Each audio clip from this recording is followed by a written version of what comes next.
idea. You could say that when we come to light, we are coming to the fundamental activity in which existence has its ground. You could add consciousness has its ground, or is at least coming close to it. Close quote. My father loved light. My father always said God was the breeze and sun and cold water coming out of the hose when he washed the car. And my mother said all life was precious and always carried bugs and spiders out of the house in dust rags. Those two philosophies were as close as our family ever got to religion. When I was 21, I went on a camping trip with my younger brother and cousin into the remote Salmon River country of Idaho.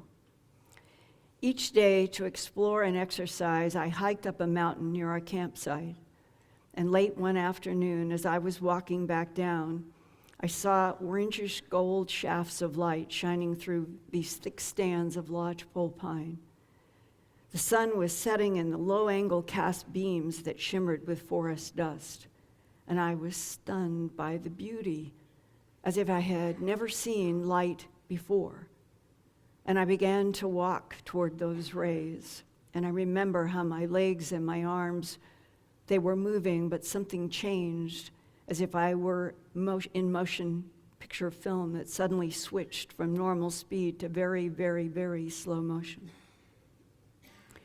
My next memory is being further down the mountain, and near my feet was a small blooming wildflower. The petals were pulsing with an intense white light edged with an orchid glow. I was confused and I wanted everything to go back to normal, and I began to run. And when I stopped, the pulsing light had spread to all of the blooming wildflowers as far as I could see. And behind me, the mountain was a dark shadow with the setting sun to its back. And in the silhouette, there seemed to be moving slowly up and down against the twilight sky as if the mountain itself were breathing.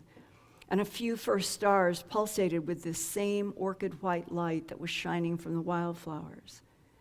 And then, as if an unseen force gently took hold of my arms, it felt like warm jello pushed my skin up. And I heard this thought voice that's been with me now most of my life.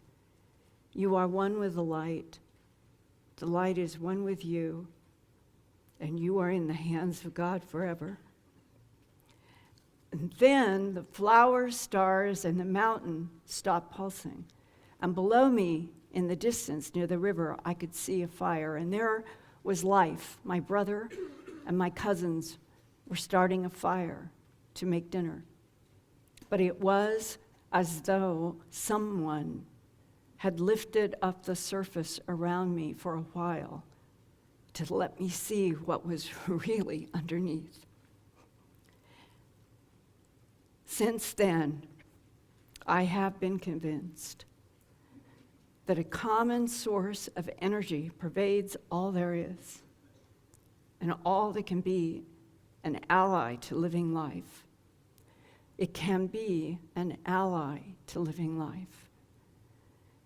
That energy, I think, moves in cycles, like the spiral on this carved rock. Part of the old symbol's meaning is that the machinery of the universe involves the evolution of souls. The spirals are not static, and they are not two-dimensional. The symbol is a slice. A larger reality can be imagined as a spiral upward and downward through innumerable other frequencies or dimensions. So that when we see these carvings all over this planet, we are looking at a slice through the true reality of frequencies above and frequencies below. Ancient wisdom understood that the moment of death was simply a transition into another frequency on the spiral. So all lines in all directions are simultaneous and filled with life forms ebbing and flowing, supported by a singular force, an invisible matrix of energy from which everything emerges, and to which everything returns. Thank you, Eureka Springs.